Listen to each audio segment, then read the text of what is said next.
We. My Mickey, my moon to me, just Go with me, go with me. Everybody wanna pay while they on the pay. Everybody better want to pay. Better get down with the buy.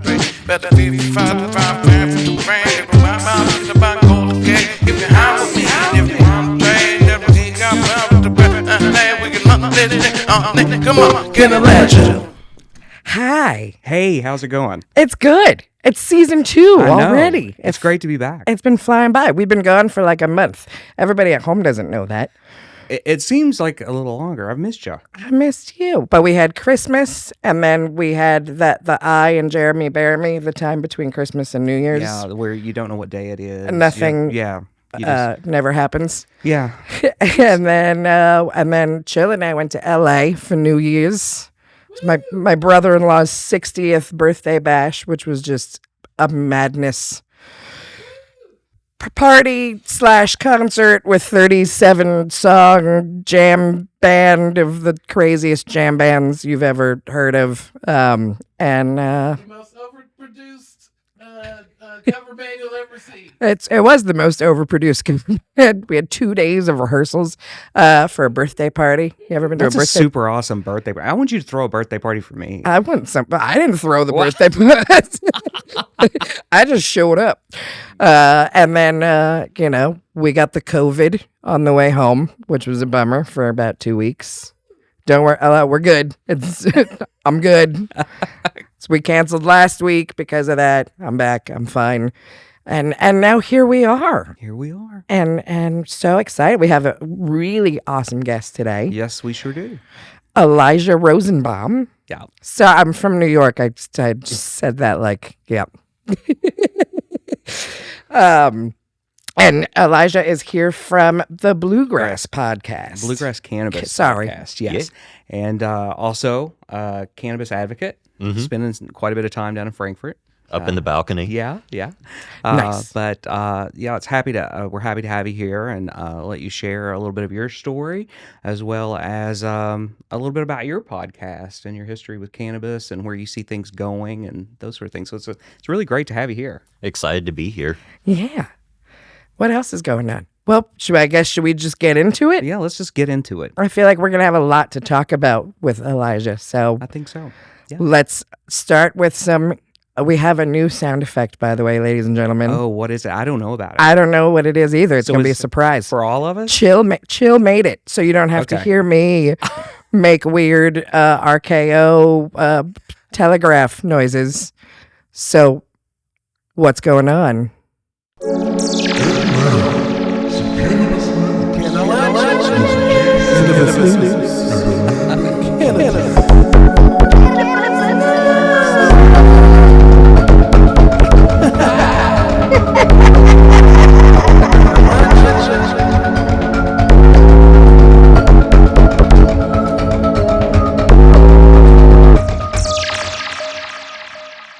I feel like I'm on drugs. That sound makes me high. Good job, Chill. So That was nice. So cannabis news. Time for some cannabis news. So my tidbit, it's more of an ongoing debate. Because we've kind of talked about some of this before, and I want to get your take and what are your thoughts on all of it too, Elijah? So the HHS, the Department of Health and Human Services, has sent their recommendation to the DEA that marijuana, it's such a dirty word. I hate the term marijuana, but what else am we going to, right? Because we're not talking about cannabis in general. We're talking specifically about marijuana, which is a class 1 narcotic right now. The HHS is recommending the DEA move it to a Schedule 3 on the CSA, which would set it to be regulated the same way that pharmaceuticals are. Right? Which sounds good in private. Sounds like awesome. Okay, yay. It's no longer this massive federal felony if you get busted. But what that does is it changes the regulation to now marijuana products are going to be if they were to do this, are regulated the same way that pharmaceuticals are, which also means that dispensaries need pharmaceutical licenses. Anyone manufacturing or distributing marijuana products have to be licensed the way a pharmaceutical company is. And so it turns into this whole other sort of monster, I feel like. And it also paves way for pharmaceutical companies who already have those licenses to really take over the entire market, and that is terrifying. Well, it is terrifying, and I think that for the general population that support cannabis or marijuana legislation, that's been a concern throughout history, is that that's where we're headed, is that we're concerned with that. We know that there have been, we have Marinol, and then Epidiolex, I guess, is that the only two cannabis pharmaceuticals that have actually been put out there as a pharmaceutical drug. I think there are a few others, just but those are major ones. I mean, I know there's a lot of synthetic cannabinoids that have been created for medicinal use, or at the pharmaceutical level. But it is kind of scary to think about that, because people have been fighting forever, and here we are at this point, and it is, like a lot of people say, the wild, wild west here in the U.S. when it comes to all of our cannabis and marijuana legislation here from state to state, and obviously fighting at the federal level. But that does create an issue, because you're states that have a deep history of having dispensaries out west, California, Colorado. I mean, they have kind of already set a tone and standard for an industry, and then all of a sudden this is just could upheave or just throw that all over the place. And it's really concerning. It's something to think about. Yeah, a lot of the people who are arguing against this Schedule 3 classification, which a number of different reasons why, one being that it still doesn't, it's everything that these other states are doing, whether it's California, which we've had medical since 1996, and I say we, I'm a Californian originally, or New York or wherever. It doesn't, the regulation, so the state regulations are still against federal regulations, no matter how you slice it. So it still becomes a problem, because now all these dispensaries, they're not pharmacies, they're never, so it's, and also a lot of the people who are against this idea of Schedule 3 classification point out to the fact that the FDA doesn't currently, as far as pharmaceuticals go, have a department for plant-based medicines. That's correct. They'll have to completely revamp and create a whole new department, or only allow for synthetics. That's true. Fuck that. Yeah, I'm not for that. I'll be honest with you, when it comes to plant medicine, that is something that I feel very highly about in my life, utilize a lot of it myself. And I don't think that that's something that I want the FDA to play a part in. No. I'll be honest with you. I mean, I don't know how deep I'll get into that discussion of three-letter agencies. But no, I don't know. This could be a mess. What's your thoughts on it, Elijah? I mean, I think you all are pretty much nailing it on that front. I mean, I think, like you talked about, if it gets moved to Schedule 3, you're not really solving the problem. You're just kind of making it somebody else's or a new problem.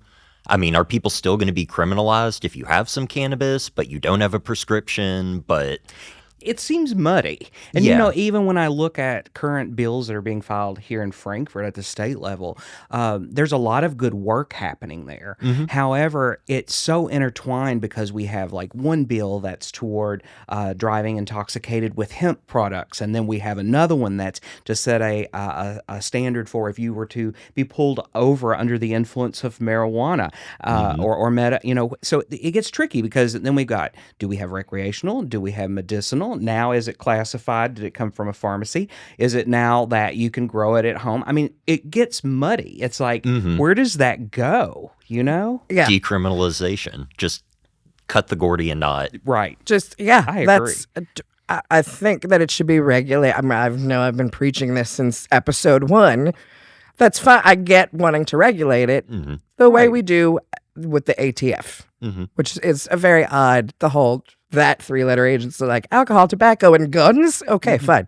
I've never understood how those three things come together, but I'm sure somebody at some point had a meaning behind that. But let's let them regulate, and I get the FDA sort of being involved when it comes to edibles and things like that, and making sure people aren't just straight up putting poison into, our gummies. Yeah, and I agree that, we need some basic regulations. And I don't want folks to think that when I'm talking about the FDA that way, that I don't think we should have some sort of standards. But there are a lot of questionable substances that are in our food system in America that you have to be like, how in the hell did that get through there? Yeah. And it's like, we're going to talk about we can't put this in food, but we can put that in food? Come on. Again, no, it doesn't matter. I mean, I can get into that for days. Yeah, and we're not going to do it. But grown up in Europe and knowing like the differences on the fact that it can be done. If you look at a box of because Kraft does sell macaroni and cheese in Europe. Mm-hmm. If you look at the box and the ingredients there versus here, you can see the difference. So we know that these companies. Anyway, sorry, I digress. Well, Elijah, I have a habit of going off on random tangents. It's okay. No, but it's right. Well, and I think one of the things I'd like to ask you is like from the standpoint of what we're seeing, at least at the state level or different things. I know that there are a lot of people who I believe that are leaders or legislators who care about this plant. And they are doing it for good reasons. But then I also sometimes wonder when I start to see things like, is this really just being used as a political type of, I don't know how to put that, like a political tug of war. And ultimately, when we look at that, it's like, we're messing with people's health and well-being here. And people are using cannabis. We know this. But like you say, when you talk about the alcohol, tobacco, and firearms, there's a system already in place there. If we even looked at the state level here, if we, there's a system to go out to gas stations to check and see if people are selling cigarettes to underage. Well, that system's already into play here. So if we have adult use cannabis, we would just use that same system. Why reinvent the wheel there? It's just, I don't know. That just drives me nuts. Because what I'm saying is, my biggest concern is people who need it for medical reasons, and we'll get into some things that are happening here locally in a little bit, if that's okay with everyone. But when we think about that, if they're not able to get it, say at the dispensary, whatever, they're going to get it from the street. And my concern is it going to accidentally have got in, I don't know, in the way of fentanyl or something? We've got issues with drugs like that are really dangerous. I mean, I don't think you're ever going to see a completely obsolete black market when it comes to anything. I mean, no. We still go out and buy moonshine. Well, and there's a liquor store in every corner. Well, there's black markets for so many things, but my concern is like, if I need it for a medical purpose and there's a specific strain that works for me, I want to be able to get that from someone I trust and that's knowledgeable. I don't necessarily want to think, oh, I've got to go through 14 different steps. This is untrustworthy, and there's the possibility that if I get that it could have went through multiple hands and got a trace of something that might kill me. That is a concern. I mean, so we can look at all like California. It's been almost 30 years since we've had medical marijuana. I keep going back, 1996, I believe. But there is regulation. So I know a major thing. I don't know what company, and I'm not going to call out any particular company, but I know that there was a big deal. A bunch of vapes were recalled in California a couple of years back because it turned out that they were using a certain kind of pesticide in the plant, and some third-party lab tested the vape and went, hey, this is a problem. So we have those, there are regulations in place, whether it was, I believe it was actually a dispensary that had their third-party lab do the testing, and they were like, we're not going to sell this product to our customers. Well, and I think that we also seen in the vape market, whether it was including cannabis or not, we had, correct me if I'm wrong, but I think they were using like vitamin E oils and sort of things that were getting in there. And once those combust, those are carcinogenic. Yeah. So there's been issues there. So yeah, we need some standards, but it just seems like it makes your head spin to look at the discussion at the legislative level and think, can we not simplify this? I mean, is it that we just can't sit at the same table? What is the deal? But it makes you wonder how much the pharmaceutical lobbyists are involved in these, I want to know, but I read within the same article regarding the HHS recommendation, there was a small paragraph about how 29 former U.S. attorneys, it was very specific, 29 former U.S. attorneys wrote a letter to Biden urging him to make sure that nothing changes and that it stays a class 1 narcotic. Yeah, because a lot of money is tied up in it, right? Like with the DEA, where part of their mandate is to go and to eliminate this. Right. If you're no longer required to do that, or it's not really an issue, all of a sudden you lose how much in funding and, associated assets that you get to seize along with anything you find. Yep. And we're still, I think a big part of it, I said earlier, I hate the term marijuana. For those that don't know, marijuana was a term that was coined, in the 1930s, I believe, as part of the xenophobic scare of marijuana coming from Mexico. Like, again, we're still on this, fear Mexicans bullshit kick. That is just it's nonsense.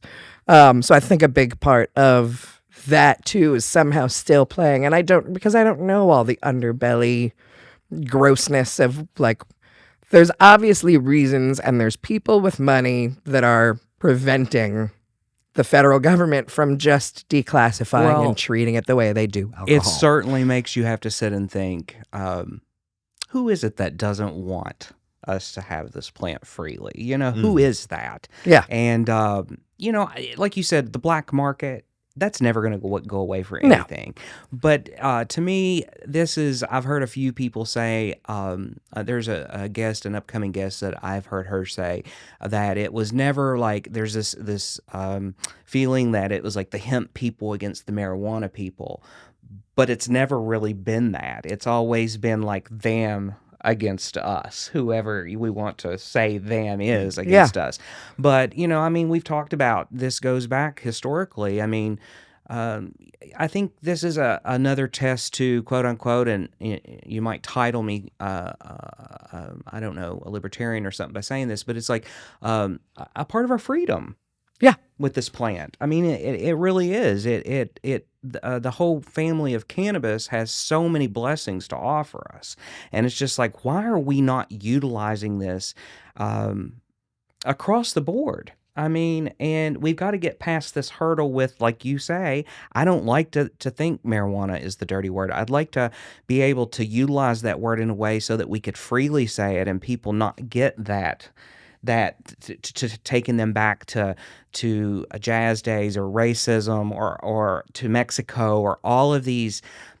I don't know how to really say it, but other than stigmas. Yeah. It's like how do we do it in a way where it's not? I say let's talk about the whole family of cannabis, but I want to be able to use the word marijuana and people not cringe, and I think that's happening. But I don't know. I think you make a good point there, reminding us about the money and what can be seized with that and that. And there's tons of other things that they could focus on that to me are also money makers for them, but they're also very dangerous for the population. Well, I think you're talking about freedom, it's kind of part of a wider conversation about how do we interact with drugs in general, because there are other plant medicines, and if you do it with cannabis, all of a sudden we've opened up this conversation of, well, we kind of have to talk about all of these other things too now, because they're by extension in the same boat. We can argue about what the access should be, but not just with cannabis, but I think to a certain extent, opiates. Things could not have gone more wrong on the opiate front. And that is the prime example of hyper-regulated, hyper-institutionalized. Just because we do that doesn't mean it's going to work also. I think to play devil's advocate to the black market a little bit, or traditional market, or, regular farmers. There's a lot of regulated commerce that goes on in cannabis and in hemp that also doesn't inspire confidence that like, oh, Right. everybody's in this with the best of intentions. Right. Not just with like the vitamin E acetate, but Well, and I like to think that the majority of what people do in the world tries to come from good intentions. But I think, well, you might disagree with me there. But what I like to look at from more of a positive attribute. I know that might sound really naive, but when I think about that, I think about, well, if we could work through a lot of the topics we're talking about, like the regulations and stuff. Do you think that would play a role in changing some of those things that happen in that market? Do you feel like maybe those decisions that have to be made are almost forced on them because of regulations outside of that market even? Does that make sense? in terms of cannabis or like drugs Just in general? cannabis. Well, cannabis. Really cannabis, but I mean, if you want to elaborate on other drugs. I think with cannabis in particular, a lot of the times, a lot of businesses say, not, oh, woe is me, but like, we can't, but they're also not working to change it. And they're also utilizing it effectively enough to where I'm like, all right, you say that it shouldn't be that way, but you're also like skating with it. So you kind of have to pick a lane. Like, are you not like, what's a good example? I'm being really vague here. I think kind of the race to the bottom with flour is a good example. Like the fact that there are businesses that will run through a year expiration in licensed states and then sell to a different large business and then put another year expiration date on that. I'm like, okay, that's where I think the conversation of like, it's regulated, but you're doing like, I don't like it. I see what you say. I see what you're saying there. Because it's really... It reminds me of big tobacco. It's this like industry versus access thing. What are we here to do? What's the point of this? Yeah. And I also, I'm in my, I'm not a full-on conspiracy theorist, but I am a little bit of a conspiracy theorist. I feel like, because you said big tobacco, but like, I can't help but think that somehow Monsanto is involved Oh, for sure. in not allowing cannabis to be because they have so much invested in fucking corn or whatever, whatever it is. There's, I don't know, soybeans, corn, whatever it is, we play a little, it's called Pit, and it's a stock market game, but you're trading like basic, coffee beans, soybeans, flour, and corn, essentially. And I feel like if now we're going to throw hemp into this equation and the number of farms that are going to be wanting to grow hemp, and that's a problem for Well, Monsanto. if you took Monsanto out of it, when you go and look at the agricultural maps and you look at carbon sequestration and the amount of corn that is grown in the middle of the United States, I think to myself, well, let's just add some hemp into that as well out there. Let's let's clean up the air and soil, but let's leave the M. But let's leave also them- being that if we allow, so for instance in Ohio where they're allowing up to they were supposed to allow up to 6 plants. I don't think that it's got changed yet. I think it went ahead and went in. Didn't it go in because they weren't able to? I don't know, because there's the weird thing where they're in session, but they've also just gotten this mandate. So it's like... That's where I'm like, I'm not Yeah. real certain what's happened. Like, is it just in limbo? Like, I think they're fighting. Isn't Yeah, the so they're Democratic support is in committee. He's like going forward, but also the Republicans are trying to move a bill that'll change Yeah. it. So technically, as of December 8th, Ohioans can grow up to 6 plants for a family of 4. Very specific and hilarious. But yeah, they're fighting against that. But like, is that also something, because this is a crop that you can pretty easily grow indoors, outdoors, on your own. It may not be the crazy best super weed that you can get, out in California from some, from Death Mountain. well, I'd like to argue that there are some people out there that might not want the super weed. They might Right. want a different weed. Yeah. And that's, you had a guest on your show not that long ago that it didn't even occur to me that I was like, yeah, why can't I do that? Where he was talking about just basically farm to consumer, Yeah. why can't I just go to a farm, buy and- the little hemp stand, little Yeah, marijuana yeah. stands on the side of the road. And I think maybe we've talked about that once before because I'm a big fan of the farmers market. Yeah. And so I think how great, there are vineyards, Yeah. there are folks growing grapes and other fruits and making wine. And I'm 21 and older. I can be at the farmer's market and buy a bottle of wine to go with my edible, my like culinary mushrooms and other things there. So it's like, so why shouldn't I be able to go to the farmer who has an additional crop that's extra revenues for their farm and be like, I need a little garlic breath.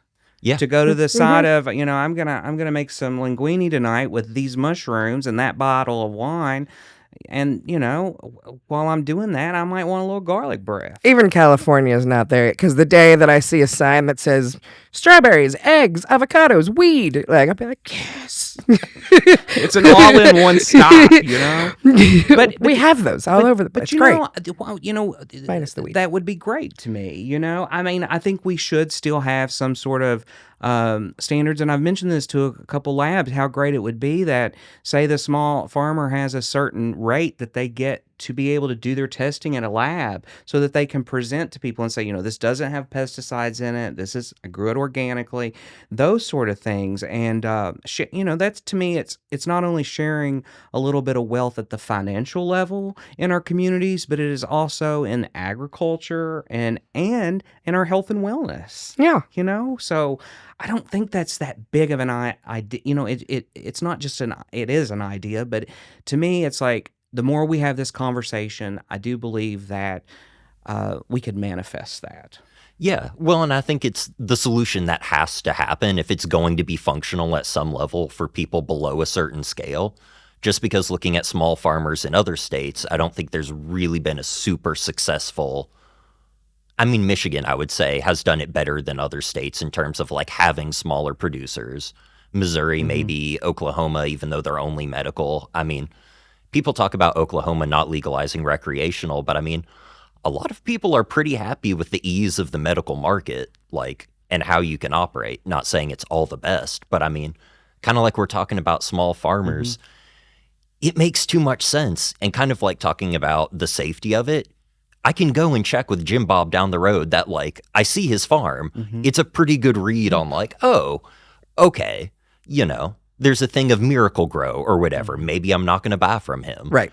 Maybe I've bought other stuff from him or her before, whatever it happens to be. But like, it also kind of like you're talking about financially makes it financially viable. If you're selling an eighth as a cultivator on the market and you're getting $3 for the $40 product, it's like, that's unsustainable. Right. Yeah. Right. Like that's a $400 pound when you of like finished product, and you're gonna have to pay the processor, you're gonna have to pay a dispensary to sell it, and like, I like that channel. I think it should be open to small farmers, but it does provide blocks too, to where it's like I actually can explain really well what my product is, where it came from, how it's best to be utilized. Like, yes, direct to consumer is what I want. Yeah. It makes so much sense. And I think really what I'm seeing in a lot of discussions and conversations I'm having with people when I'm out is direct to consumer about many goods, not Yes. just our cannabis. I mean, I'm now purchasing my eggs from a local farm. If I don't have chickens in my backyard, I hope to have them sometime soon, then I'm going to get them from a local farmer. Some of my meat's coming from local farmers. I think it's really where we need to head to. We need to step back in history a little bit here in this country. I think for our health, our well-being, supporting our communities and building them back up from within. The climate. Yeah, well, yeah. A bigger part of climate change isn't necessarily like veganism versus omnivore. It's the location of the food that you're getting. yeah. Yeah. Quinoa actually became like this huge great thing, but I know I'm ranting again, I'm diverging, but quinoa became a big for vegetarians, for vegans, but it simultaneously divulged a massive food source from Asian and Eastern countries that was their main grain.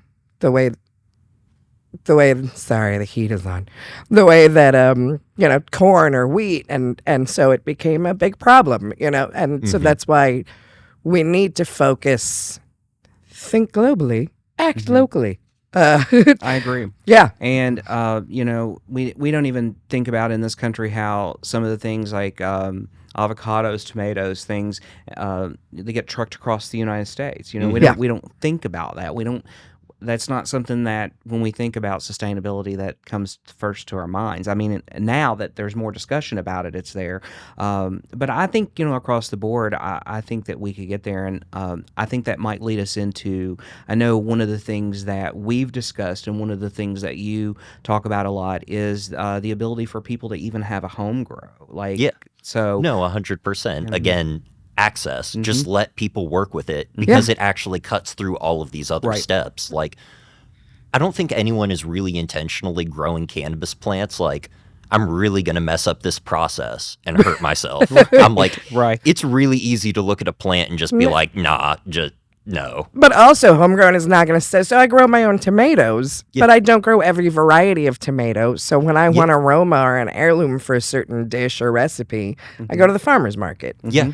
There will still be a market. Yeah. People, just because there are farmers markets doesn't mean they're packed every day and you Right. can't get produce there. Right, yeah. That's not the problem. And I would like to revert back just a second to our brothers and sisters on the West Coast and in the mountains of Colorado when I said some people don't want super weed. What I mean by that conversation is there are folks that I talk to here that are maybe a generation or two older than me that say, I would really like to be able to get some of the weed that we used to have back in the day, and jokingly say a seed here or there or the stuff that was growing in the middle of the cornfield, that sort of thing. Because at the levels of THC and that trichome levels of indoor grows and things have changed over the years. That can be for some people that haven't consumed cannabis in a while. That can be something new for them. But also, I'm one of those people. Yeah. I'm one of those people too. I mean, The purple haze I got in high school that was grown in a field in Vermont somewhere is not the same purple haze that they sell at the dispensary, in LA anymore. It's just not the same product. I want, I've always know your dosage. I'd like something very mild. Well, and I think that also, when we were talking earlier about the pharmaceutical industry is, could we not sit at the same table and have some sort of agreement to where, if they want to extract and create a specific percentage level at the pharmaceutical level and that be like a system, a market, and then we have this market that may be for the medical market, like a scale or something, and then we have this area over here that's like or maybe just those two categories. Maybe it's just like we have the pharmaceutical grade, let them do that, let them do their thing with that, and then over here we have this, I mean, well, that's kind of how things are already treated in California. So when you go to a dispensary and you're an FTP, a first-time patient, as they call them, the first question they ask you is, what's your dosage? So, and not a lot, most people are like, well, I don't even know what that means. And then they get into the conversation of basically how high do you want to be? And what are you looking to do? When I go in, for instance, my mom had surgery and I was trying to, wean her off the crazy opiates the doctor had prescribed and get her onto some marijuanas.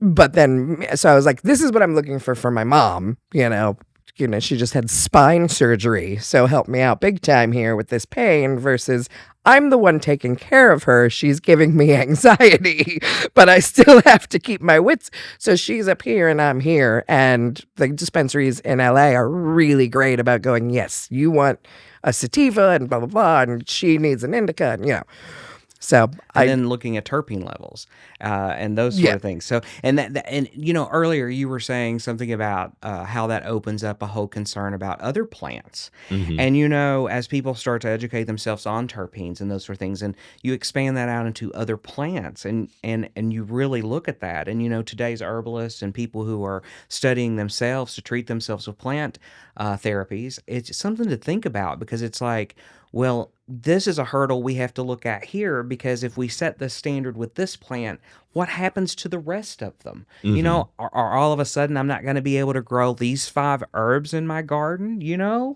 I mean, that's the thing, we joke about it. We talk about it in our house. We're like, this is an herb. This is an herb. So let's treat it that way. Yeah. You know?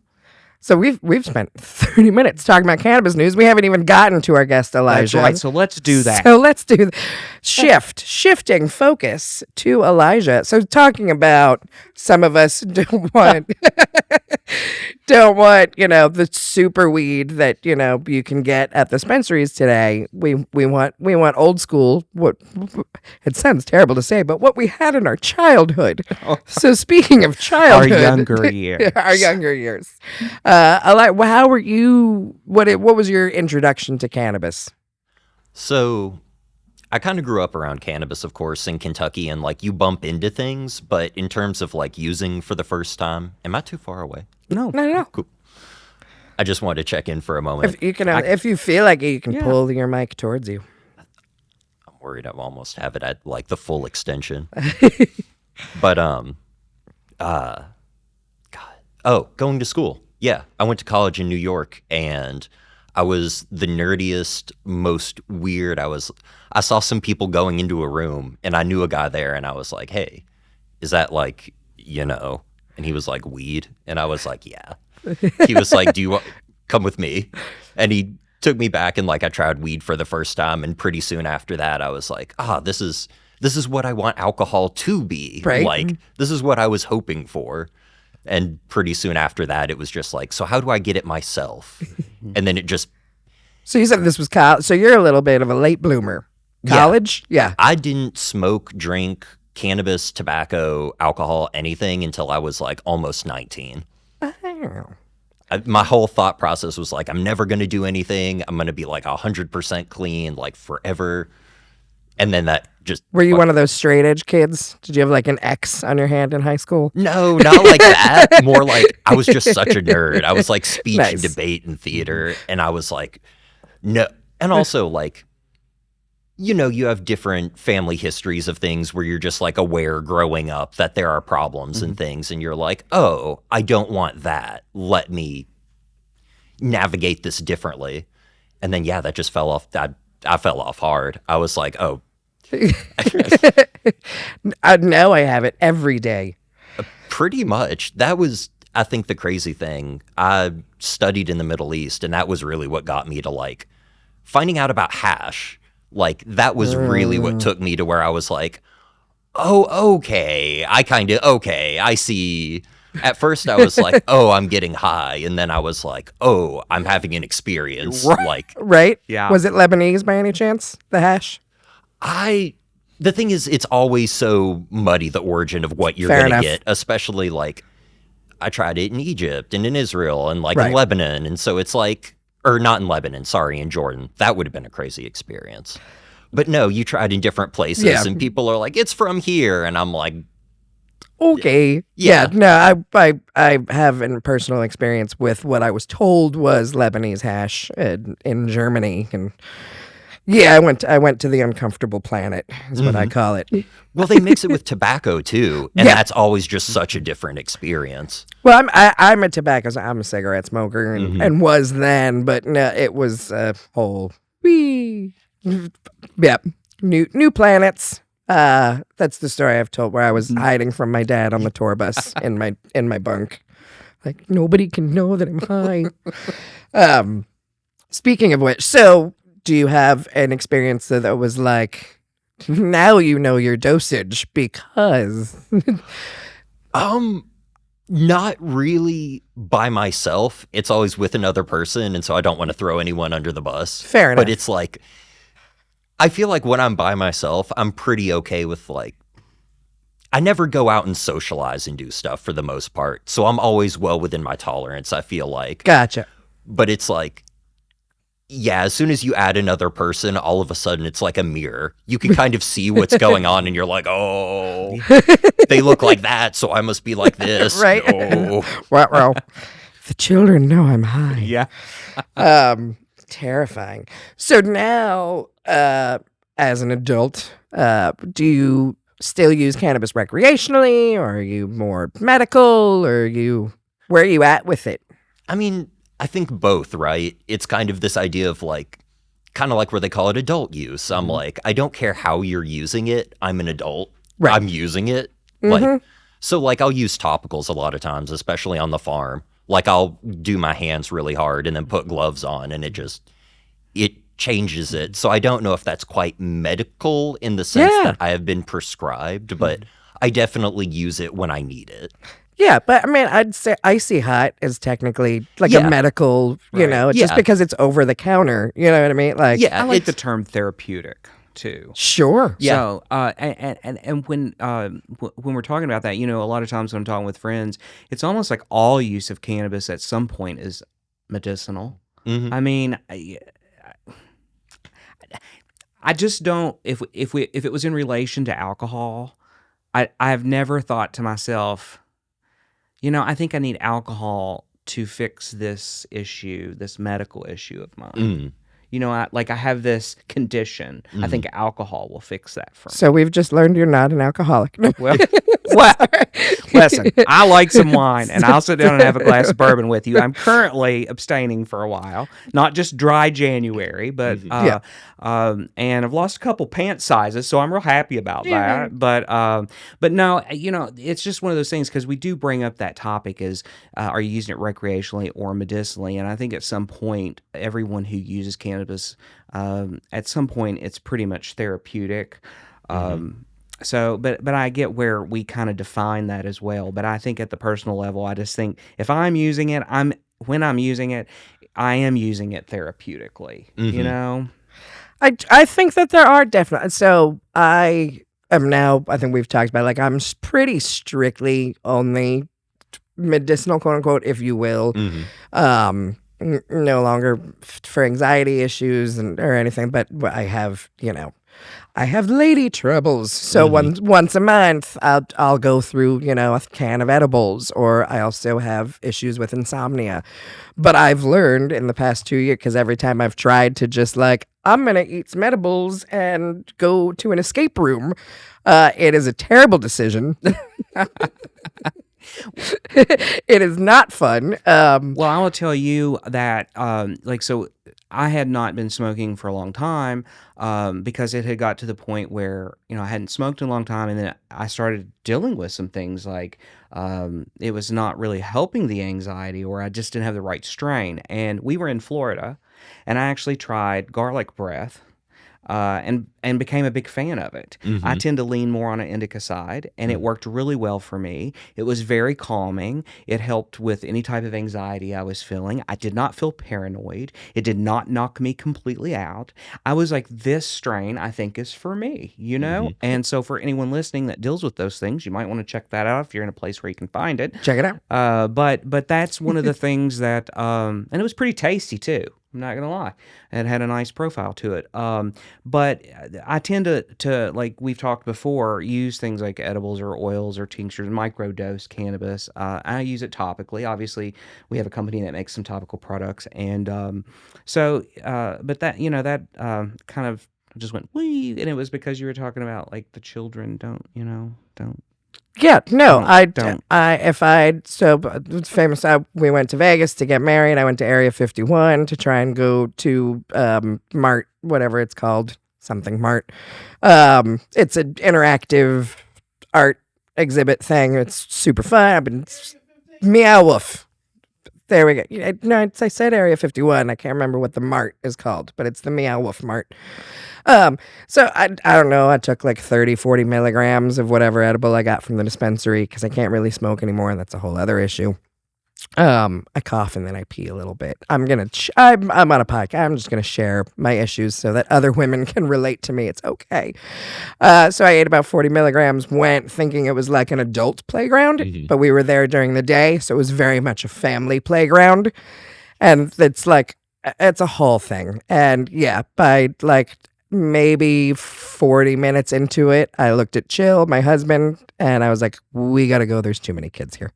The children know I'm high, and I can't be around them because they're judging me.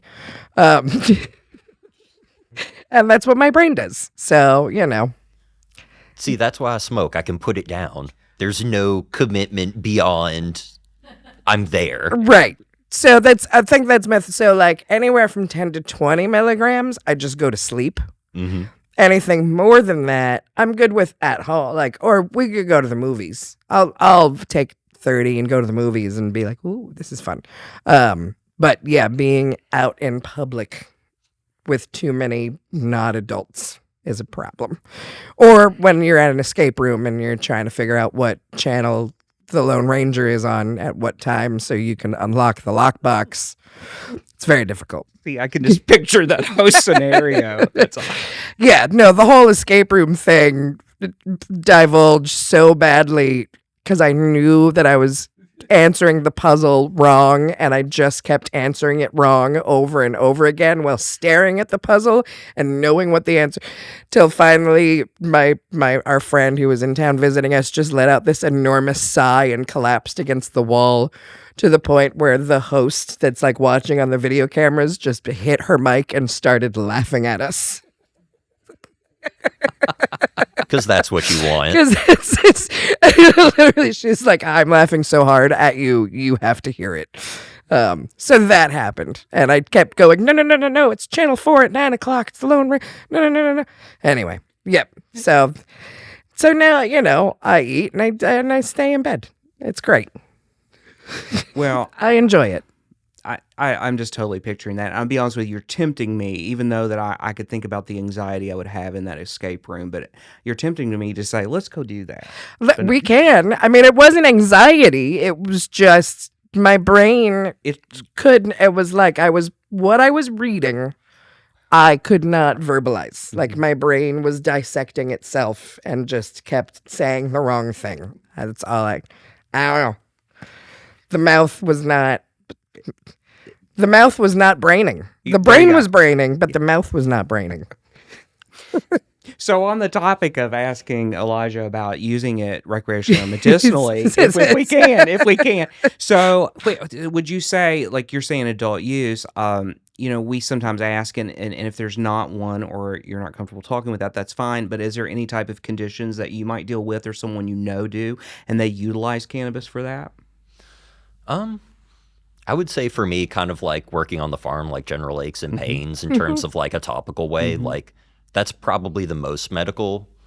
I mean, also to eat, I generally am like a pretty light person. So the fact that I can smoke and then be like, oh, I can put down some food, that's like immensely helpful. Nice. Yeah. Well, and we just learned science just taught us why that happens. Very exciting news in the science community, by the way. They'd found out from mice that THC does, in fact, stimulate the part of the hypothalamus that regulates our hunger. And that's really important for a lot of conditions. Yes. And let's continue on with some of our other questions, because that leads me into wanting to talk to you about something else, but I don't think we're there just yet. And I don't want to get off topic there. So I know we have kind of a list of questions that we do like to ask everyone, and Yeah, no, go ahead. So you talked about like topical, but like, are you like smoker, edible, little bit of everything? Yeah, mostly smoker, but like I don't do dabs, I don't do vapes. I'm like traditional hash, flower is kind of where I keep it. Maybe Nice. I'll smoke a spliff. Like if I'm really feeling that I need something heavier, I guess I would say. Yeah, I'm not a dab person. It really kills me that I'm not sometimes. Like I feel like it's just a missed. I don't know. Every time that I dab, I'm like, wow, this just kind of tasted like vapor and vaguely like lemonade. I'm like, I don't get the nuance to it. A lot of people are like, it's like this or like that. And I'm like, I get the temperature changes. I get all of it, but it's never been my.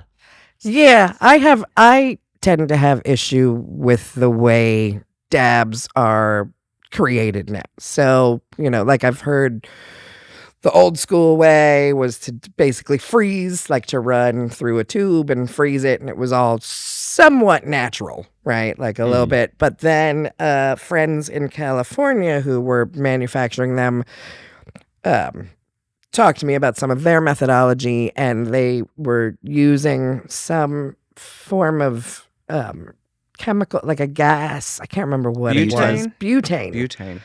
Yeah, And I was like- BHO is different. I was like, that's fucking horrifying. Like they were literally like, we make hippie crack. This is what it is. And I was like, yeah, and it fucking tastes like it too. Like, Yeah, and it's worse. BHO,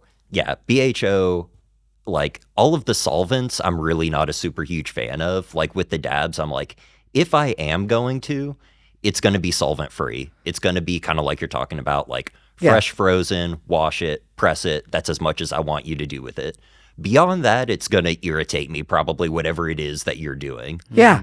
Yeah. It did not entice me to like try their samples of their product. I was Right. like, And as "Oh, a person good." who's continually looking at things like unpasteurized eggs, and I'm curious about getting the milk from a local dairy person and all the things that are very questionable. And you have to really think about what's happening with your cannabis as well. Yeah.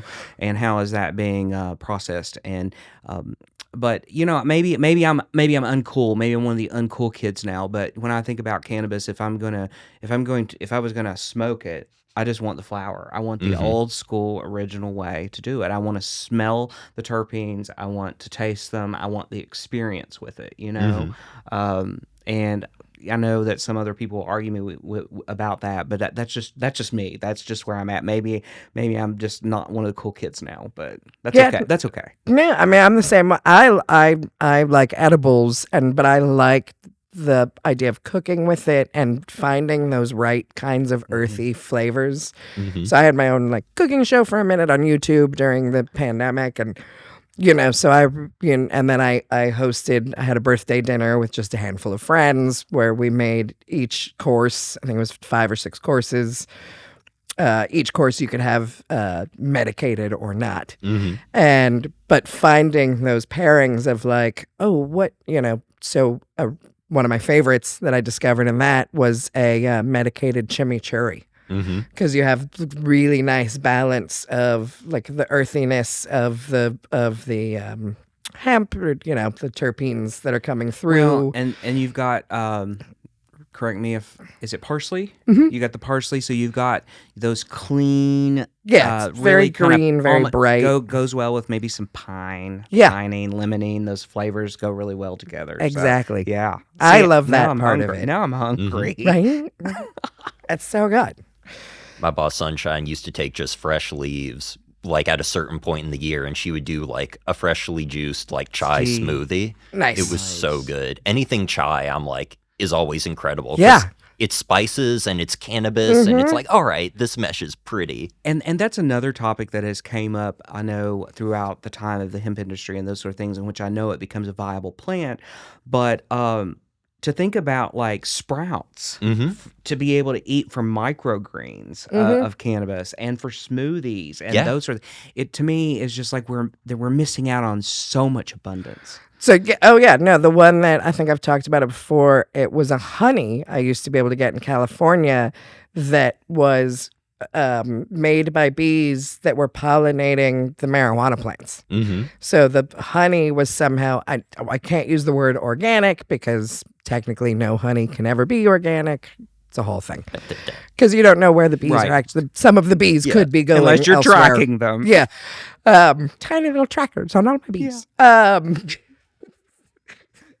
But yeah, so it was, and I don't understand this because it didn't make sense to me, but I guess the bees were medicating the honey via propagating the marijuana plants, and it was the best honey in the world. And that honey with some chai tea was like, it was my superhero. We're gonna have to start doing this in a way where we can eat just right afterward, because we're But I keep thinking about having because I didn't get it this time in California, because we went our first night, we spent like $350, and we didn't go back to the dispensary after that because we lost our minds. I didn't get my positivity or my honey, because that would be my idea. If I could just have my little honey and my tea, and then by the end of the show, I'm just taking a nap in the car. It's great. I'm not. So one of the things we've talked about on the show when we originally conceived the show was to just have like a big plate of cookies or brownies on the table for everybody to partake during the course of the show. We don't have the budget for that right now, to be honest. Like eventually, hopefully. So everyone like, follow, and share so that we can work on having a thing of cookies here. And we'll share. Eventually, we're gonna have some merch. You have some really nice merch. Thank you. Yeah, I was digging it. I was like, we should have merch too. Yeah. But yeah, but we don't have anything right now. Just listen for free and like us. Yeah. It's a great idea until you have to put it somewhere. Right? That's true. Fair enough. Oh, so you're not like you actually like purchased all that merch? Yeah. Okay. So maybe we'll take some lessons from you on that. We'll you can kind of be our advisor on how we should do that, right? Or what you've learned along the way. Small batch sizes at first. Fair enough. Gotcha.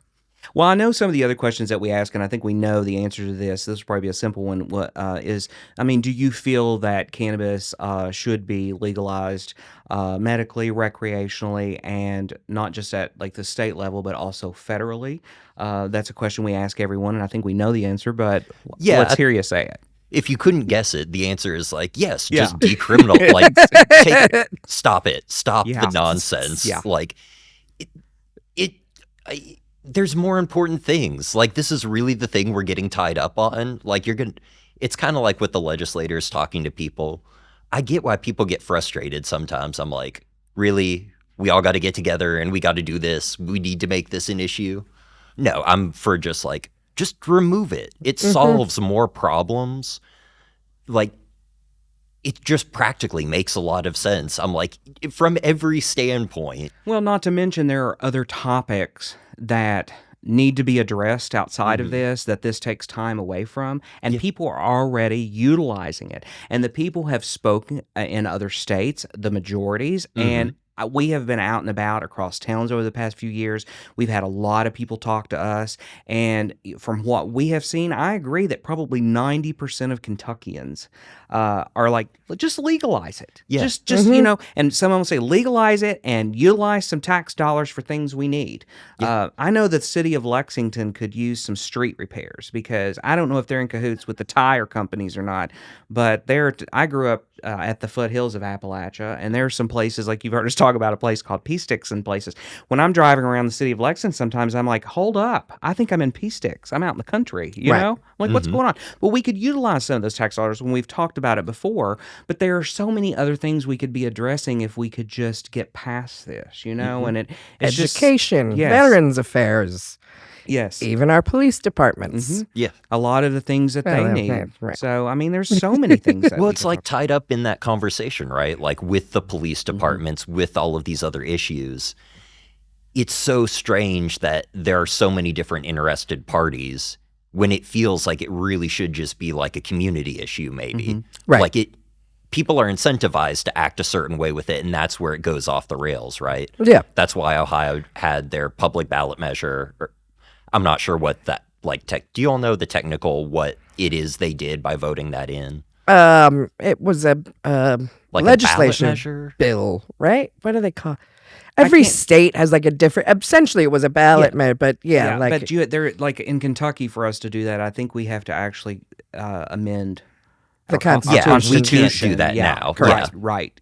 So we'd have to amend that. And I think it is you can, but you need 2/3 in both houses, which is like you already did it. That makes no sense. Exactly. Just a sigh. I mean, that's where I'm at. Yeah. In a way, with all of the, again, coming from, so I was born in New York. Hence the Rosenbaum. But my family moved to Los Angeles when I was 16, so that's when I became legal voting age at 16. And a year after cannabis became legalized. But I miss the way that just in general that voting worked, at least within Los Angeles County. I've talked about this before where every bill and every ballot measure, sometimes you'll have 20, for everything from, your in your own little community within the LA County.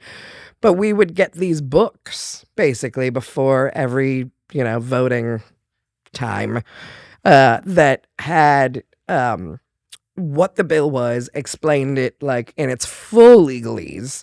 And then you would have a proponent or someone that was for it and someone was against it, but it wasn't the person that wrote the bill. So it would be like a school teacher and a pharmacist. How they chose the people that wrote the pros and cons, I don't know exactly, but it was so you could be really well informed on all of the positives, the negatives, exactly what was in the bill. They were abridged versions, but still, all of the main specifics that you needed to know. And that was on whether it came to spending or law changes, whatever it was. And I miss that. I miss the level of voter education we had. And Transparency. And I wish, my first, time in Kentucky when votes, I was like, wait, I ain't got my book yet. And everyone's like, what fucking book? What are you talking about? There's no book, lady. And I was like, that's a bummer. We should have that.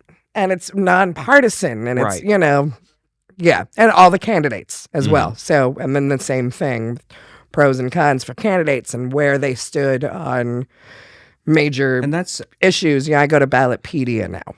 Living in Kentucky was the only place that I can get any information. But then, a lot of times candidates don't bother. So you'll find candidates that will fill out their Ballotpedia information, but you'll have, if there's 5 candidates, maybe 2 of them have. Yeah, and it's just they ran on this date, they filed on this date, and that's all the information about who they are. No, so when you sometimes, but like, like Charles Booker, for instance, when you go to his Ballotpedia page, so there's questions that Ballotpedia, like where do you stand on? Yeah, they can fill them out. And sometimes they do, and I'm very thankful. So politicians, if you're listening, and voters, if you're listening, I think if we start at least utilizing Ballotpedia more and politicians utilize it, it's a fantastic resource. And can I add to that for education, just in case politicians are listening, and let's stay on topic with your mission. Let's talk about what you're going to do. Let's talk. I don't want to hear about your opponent. I don't want you being nasty. I don't care what side you're on. I want to hear about how we're going to move forward, how we're going to make life better for everyone. I don't want to hear about a mistake your opponent made 20 years ago. I just don't. Don't waste my time. What's the plan? Yeah, what's the plan? How do we move forward together? Right. Yeah. What are you going to do to better this state, this county, this city? Yeah, that's what I want to know. District. When I go to vote for you, I want to know exactly what you stand for. I want to know how are we going to move forward together. And that's not partisan. I look at all the candidates. I want to know. We want to know. Yeah. So, sorry, I had to add that. No, because I'm a pretty staunch Democrat, but maybe there are Republicans out there that do have good and valid points of, things that I agree with that I don't even know, because instead you've spent a bunch of time talking about how bad Joe Biden is when you're running for, a city district. And and I think that's one of the issues, and we won't get into that deeply because we could spend a whole nother hour on it, but I think that's one of the issues that we have when it comes to, leaders and leadership and campaigns, is people get lost in all of that, and they don't know, and they don't. Maybe you might want to support someone of a different party, but you don't even know what they're about, because we're listening to all the drama, or we're hearing all the drama. I'm not getting into it. I kind of like turn that off, and then if I turn it off, I don't know anything about you. And so let's just not do that. Let's try to stay positive, people. So I agree. And kind of like your vote matters. Like, it matters that you show up. Like, not showing up, like, not advocating against something is not the same as like not showing up and kind of like you're saying, have a plan. Like, don't act like disassociating from the process sort of buys you some sort of moral leverage of like, well, I'm not the problem. And I'm like, well, you're not the solution. And that's really what I need. Absolutely. Kind of like you're saying, I don't care. I need you to show up so that we can do this thing. I mean, I think in that regard, it if you believe that you not, I know we've divulged into like voter stuff, but if you believe that your voice doesn't have an impact or your voice doesn't matter, I think that's coming from a place of privilege. Mm-hmm. I think that's coming from a place of you have never actually had your freedoms questioned by legislation outside of cannabis. You know, I'm in an I can get into abortion and all that, but I won't. But I'm going to go into one big one that I think a lot of people can go, oh fuck. So I'm obviously in an interracial marriage, and in the past couple of years, there has been talk of having the Supreme Court overturn Loving versus Virginia, which is what constitutionally allowed interracial marriage to become legalized in the United States, and that was in 1957. Loving v. Virginia. Anyway, we'll come back. But you know, so these are the things that when I look at. Obviously, that's not on the tip of everyone's mind. But I look at that and go, "Holy shit! I have to make sure that whoever I vote for isn't trying to, overturn Loving versus Virginia or." Anything that's going to impact my life personally. I think that there's a lot of people out there who just. They because they don't have that fear of this could completely change my life, whether it's gay marriage or abortion or interracial marriage. So it's a privilege to be able to say, well, I'm not going to vote because it doesn't matter. And I think it's extremely important that you say that because, like I've said, and I say to my friends, I think the best way to love your neighbor is to you got to try to understand where they're coming from. And, you sharing that story for someone out there, they may, like you say, that may not be on the tip of of mine, but it's something we should think about because to me, I hear that and I think, well, what an audacity. I mean, why would we even think about that? Yeah. Like that to me is just, I don't believe we should be legislating like what people do with their body, man, woman, whatever. That is up to that person. That's their journey with their medical professionals. Stay out of it. And that's how we tie back into cannabis. Exactly, But it is, it's important to think about those things when you're looking at who you're voting for. Because if you're not well informed, maybe you're not pushing the right button. The kind of weed I smoke should be between me and my dispensary and my farmer. There you go. So on a lighter note. So what is like one of your greatest inspirations? As a farmer, as a podcast host. Whatever that might be for you. As a human. Probably like my mentor, Sunshine. I loved growing with her. So I apprenticed with her for a couple of years and just got to grow with her. And I mean, I feel like that's one of my big inspirations for like how I want to go about like growing weed like her, like being a part of my community like her. Like, nice. What are some other? I feel like I'm really bad at questions like these because I'm like, if you ask me at any other time, I could give you a lot.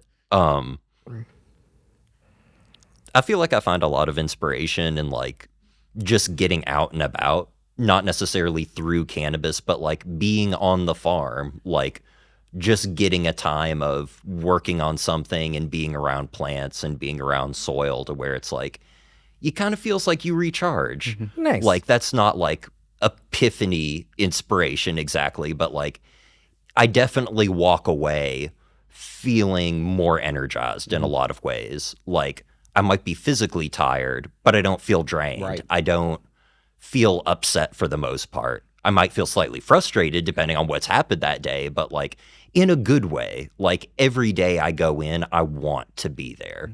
So I mean, just farming, I would say, being around soil, like getting to do these things. Well, and we know scientifically it's been proven that the biome in the soil actually helps to fight things like depression and helps us to feel better. And I kind of join you there. One of the things I miss, we're currently recording in January in the middle of an Arctic freeze, so there's not a whole lot of gardening going on, but that's what I miss the most is being with my plants, being in the soil and working with them. And there's just something that is I don't know. I don't know if it's inspiring, but it's certainly uplifting. So I can share that with you.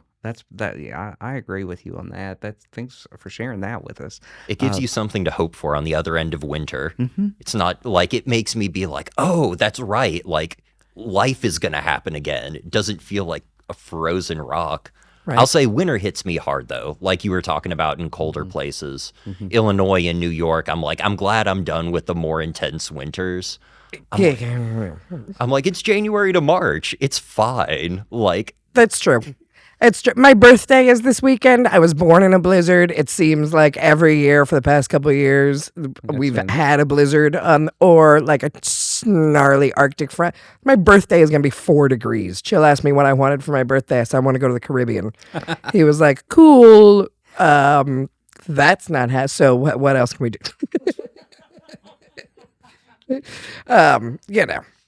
That's not happening. I'm over. So yeah. Anyway, I'm over the cold in general.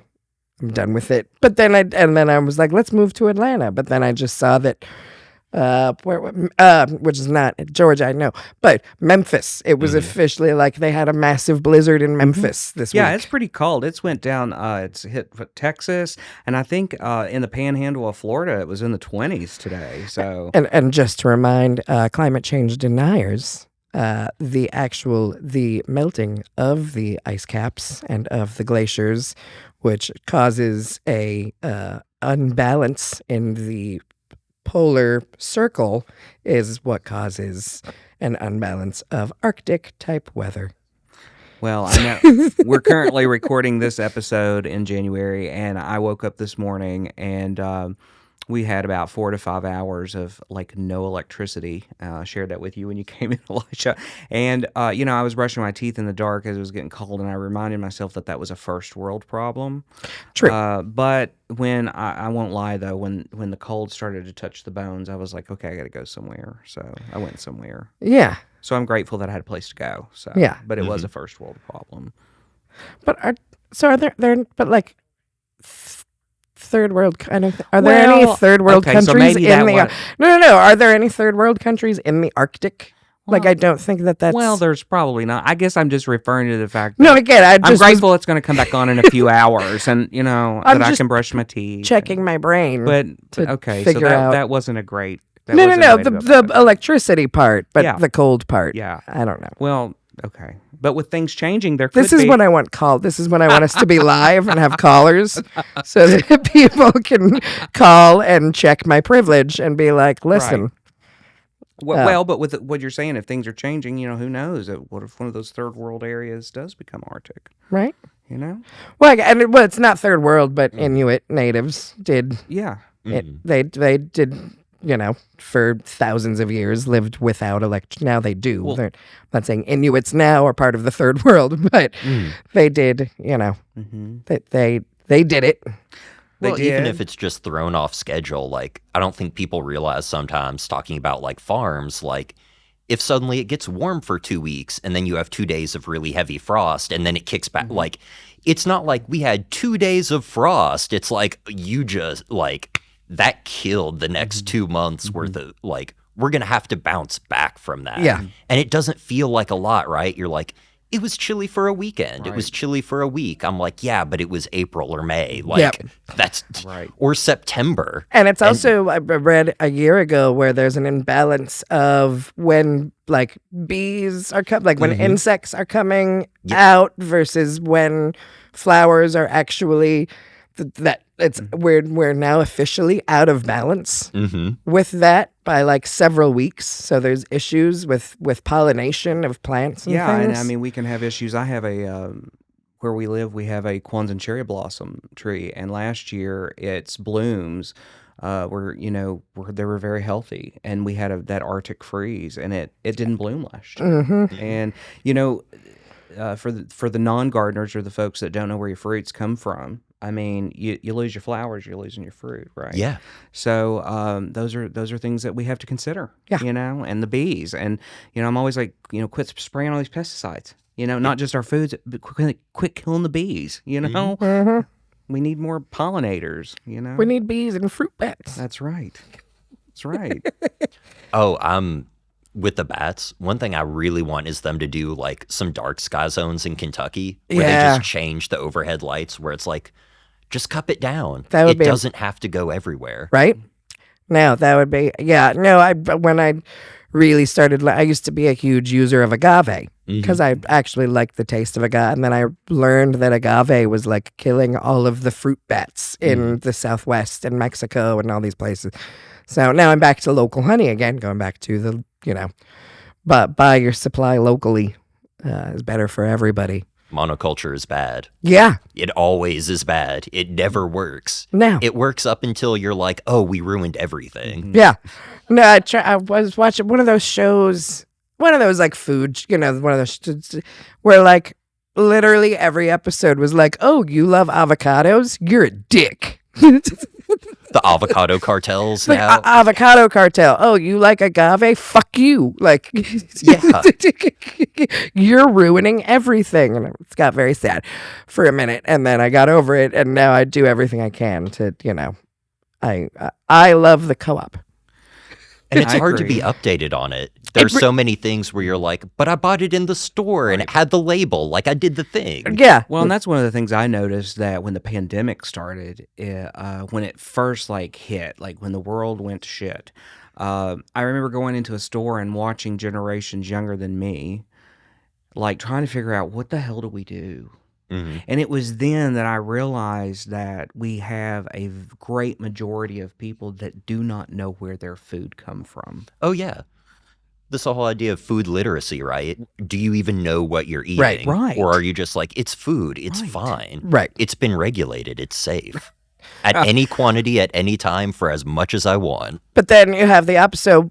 We're, know all about, but the privilege of being able to go somewhere like the co-op, and I am financially privileged in the fact that I can afford to buy these local meats, and they're for whatever reason slightly more expensive than like whatever the ground beef that's being, or the chicken, whatever that's coming from the Amazon.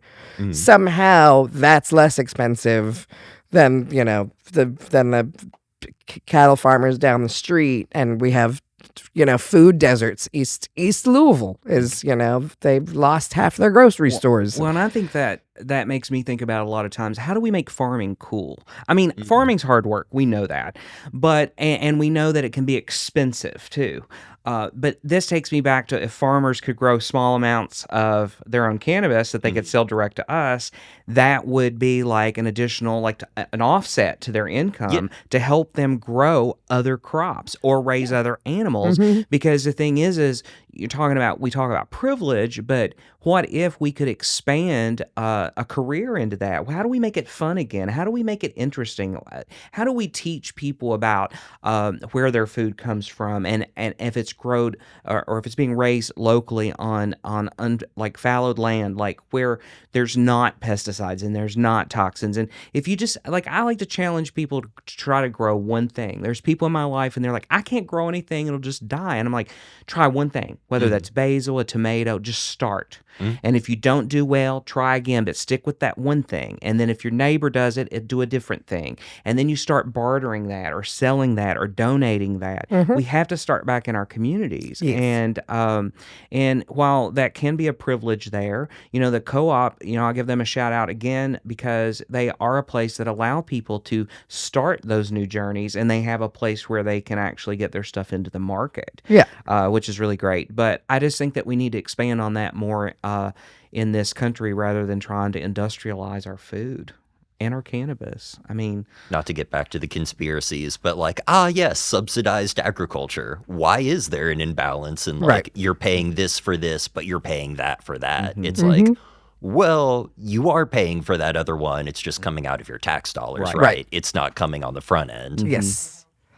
well, and you don't have as much control over. Well, you do at the end of the day at the retail level, but where those tax dollars are going as into how that food is then being raised and sold back to you. I mean, that's really what we're talking about. But No, just there to are heavy kind of- contracts that certain supermarkets have to buy. Like, when you go down the cereal aisle, it's basically General Mills Emporium. Like, there's not really, like, if you start, it's like I just found out the other day those kettle chips that they sell in Kroger are made by Campbell's Soup. Right. And I felt so deceived. I was like, I don't know why, but I was like, it's all the same thing. Well, because it's food monopoly. So Kettle Chips didn't start Yeah.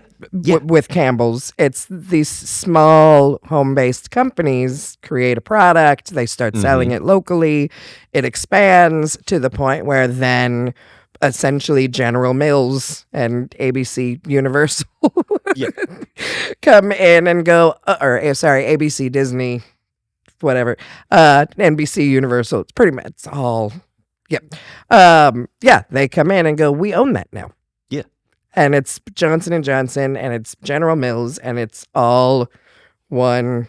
Well, I'm the going to barrier play to that. entry, too. I want to play the SNL Schoolhouse Rock. Have you ever heard that? It aired one time on SNL, and then it was like NBC banned it. Now you can only find it on YouTube. They won't even show it on the Peacock SNL like channel thing that they've got. Yeah, it's my favorite thing. It was in the world. interesting because you brought up the cereal aisle. And I think I'll throw this out there for listeners because I think, I have aha moments by either hearing someone's podcast or in a conversation, but, we have so many fortified foods. And I know that at one time there was a reason for that. And maybe some people still need that. But one of the things that I've been looking and reading about a little bit more is, there are genetic mutations, MTHFR. Go look that up if you don't know. If you have some sort of certain genetics, there are two types of mutations that will not allow you to break down things like folic acid.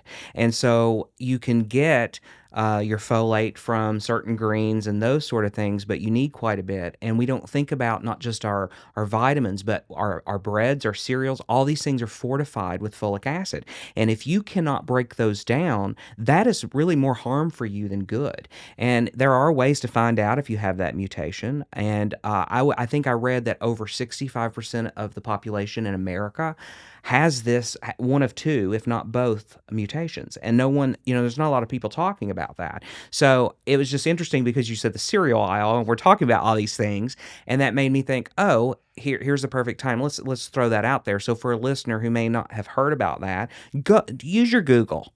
And while maybe Google don't bring you everything, look for scholarly articles about it. Yes. And there are companies out there that will let you check for that. But Go to Scientific America. I'm sure that there's Yeah. this is an article somewhere. It makes on me that want to do website. that thing, the commercial we had when we were young. You can just see it, but I won't say it because it's probably like copyrighted. But Talking about the more you know. you said it. I did. But no, but yeah. Do you know what those commercials were, by the way? Do you remember? Like, Probably you're talking not about the now. ones that had celebrities on them that would come on? Yeah, when Right. When that- Those. So do you know what those were? Well, I should, but maybe not at this moment. So It's late. those PSAs, celebrities that would get into legal trouble rather than doing jail time would have to do PSAs for the government. And that's where those came from. You know what? The more you know. Exactly. Oh, wow. By the way, just thought I'd share that. So we've been talking about food, and I'll let you, because that's a question, like who's going to be sitting at his table? I don't. So yeah. So if you're, usually we reserve this for chefs, and but I think we originally created this question for chefs, but now we just ask everybody. So if you were hosting a dinner party at your house, what 3 celebrities or historical figures would you want to invite? It would probably be all writers. A lot of my dad's family are writers. Fair. And it's the table conversation is great. Is it like people that I have to hang out with, or is it like I have to get something out of this? Just spending time with these people, what I would like. You're having dinner. It's a dinner party. It's you and 3 celebrities, and and your significant other if you want. Some friends that aren't celebrities. I don't know, but you're eating food, you're having a meal, and you're having a conversation. Probably like Neil Gaiman. He seems like he would be a really cool person to interact with. Like the vibe is good. Ursula K. Le Guin. Nice. I love all of her talks and I love all of her books. Like there's so much stuff. Like I read her books constantly and I'm like, wow, this hit the same as it did when I was 12. I won't say the same. It hit as strong, just in different ways. God, it would probably be another writer. Maybe like Patrick Rothfuss or like another fiction writer that I'm reading right now. Fair. See, everything is going to end up being, No. it's always writers. I'm like, But I maybe love- like Vincent Price. So I dig that. No, Terry Pratchett's on my Yeah. list. I absolutely Terry Pratchett has it's so admittedly I'm not a very voracious reader anymore. I was as a child. I'm one of those like, not prodigy, what's the word? Accelerated kids that then got fucked with and now I like don't read anymore. I didn't live up to my potential. Now I host a podcast about weed. That's where I'm at. Right? But I love watching the move. So with Neil Gaiman, I think Stardust is one of the most underrated movies of all time. And if you haven't watched it, go watch it because it's fucking fantastic. And with Terry Pratchett, Hogfather is the best Christmas. It's not really a movie because it's a 3-episode series, but it's the greatest quote unquote Christmas story I think that was ever written. And the final speech that Death gives about show me an atom of mercy, a molecule of love is one of the greatest things ever written, period. So I feel you on the writers. Oh, yeah. No, Neil Gaiman is do you Good Omens at all?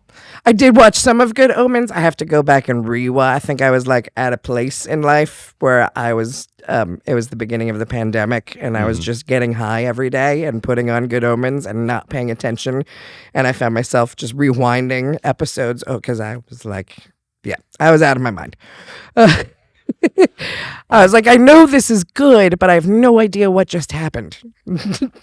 I got hooked on it. Yeah. I love David Tennant. He was my doctor that I got introduced through. So I'm like, oh, now I have to watch this other thing. I love David as an actor. David Tennant is one of the best of the best. And it's David Tennant and Sheen. yes. Yeah. Who is just brilliant, just two of the most brilliant actors, period, of my generation, our generation. Yeah. So I don't know. It's on my list of like, I got to go back to that for sure. One of the other questions, and we ask this to everyone, is what is some of the best advice you've ever been given? Whether that's a quote or... Pay attention. That was the single best piece of advice I got. And like pretty much stays, and that was it. Pay attention. But I'm like, yeah, that surfaced pretty well. Like, nice. I like it. Pay attention. Well, I tell you what, I don't know. I'm watching. Oh, so that goes along with I'm watching The Traitors right now, which I usually don't watch reality TV, but sometimes you find those really good. So if you don't know about The Traitors, basically they take a group of celebrities from other reality shows, so like Survivor and The Challenge, and they've put them in a giant castle in Scotland. With what's his name? He's so brilliant an actor. Anyway, and he's this brilliant Scottish actor, is the host of the whole show, and he wears fabulous outfits. But 2 to 3 of the celebrities are traitors, and they're killing off the rest of them. So it's like a big game of Clue, essentially. It's fucking fabulous. But the best piece of advice, the winner of season 1, when they asked her what's the best piece of advice you could give for season 2, she said, "Shut your mouth and open your ears. Talk less, listen more. Pay attention." Well, I know that our folks are like, I know. Speaking of talking know. less, But before we leave, we want people to know where they can find your podcast, and maybe if you want to share a little bit about your podcast, we want people to follow you too. We want people to listen to what the folks that you're talking to, and the things. I know you spend some time in Frankfurt and working on how we're moving forward here. So beating that drum. Yeah. They can find me on bluegrasscannabis.com. That has all the social links. That has all the episodes. It has all the Spotify, iTunes. They can get to everywhere else from there. Facebook's, Instagram, TikTok, YouTube. It's everywhere, either at Bluegrass Podcast, at Bluegrass Cannabis. And yeah, it's advocates, it's farmers, it's just people in the space that I've interacted with. And I love talking to a couple people, Nick T from Essential Extracts. My friend Alex, who does some private chef events, they're coming on this spring. And yeah, it's easy because I can just say go to the website and everything's right on there. I love it.